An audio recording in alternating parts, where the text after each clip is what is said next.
If you've never worked with a designer before, you might be feeling a little bit like a deer in headlights. You're making a big investment for your business, so you want to make sure that you get exactly what you need.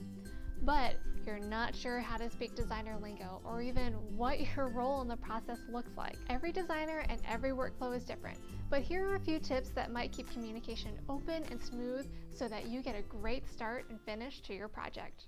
Tell your designer where this piece will be published and how it will be used.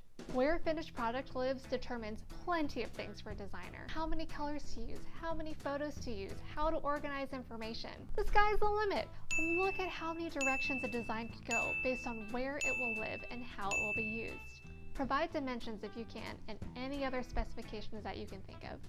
Then, your designer is going to blend all those things together and create a design that best serves you. Tell them your deadline. It's okay to ask, when can this get done? But make sure that you also toss out a concrete date. You and your designer might have very different ideas of what a reasonable amount of time is. You might be thinking, this looks pretty simple and I assume it'll only take an hour or so whenever she gets it to me this week is going to be great. Your designer might be thinking, I have 5 other projects to prioritize this week and this project needs a little bit of research before I get started. So I'm going to go ahead and schedule it for 2 weeks from now. Whoa! Miscommunication much? Always toss out a concrete date. You can always negotiate and compromise from there if you need to. Tell them what creative liberties they're allowed to take. Inevitably, you'll have a vision of what you want your finished product to look like. You should pass that information on to your designer. You might want them to just take the bones of what you provided and build it out from there and use their imagination and create something that's better than you could have ever thought of. Or maybe you know exactly what you want and you just need someone to design it for you. Address red flags and dislikes ASAP and address what you do like. During the feedback and editing process, be upfront about what you do and don't like. You don't have to be mean about it, but please feel comfortable speaking your mind. The earlier your designer knows what's not quite jiving with you, the faster she can give you a product that you really love. Waiting until the end to say, oh, I wasn't quite sure about this at the beginning, and now that I see the finished product, I don't like it, is no bueno. But be open to the possibility that what you don't like might actually be the best thing for your design and for your clients.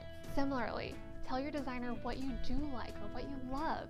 It'll encourage her to build off of those ideas in the future and continually give you products that you really enjoy. Give examples. This is the most helpful part of the design process because designers are such visual learners and they need lots of examples. If your designer has done something in the past that you really liked, tell them about it. If you want it to look similar to something that someone else made for you, send an example her way. If there is a color, a typeface, or a layout that you really like, send an example. Or if something just exists in your mind as an idea, go ahead and try and sketch it out. I promise it does not matter how messy or how bad your illustrations are.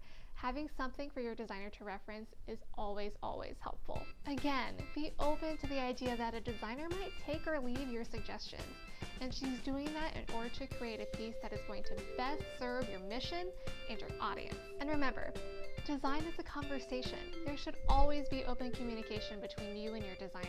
With a little give and take, you're going to end up with something that everyone is going to love.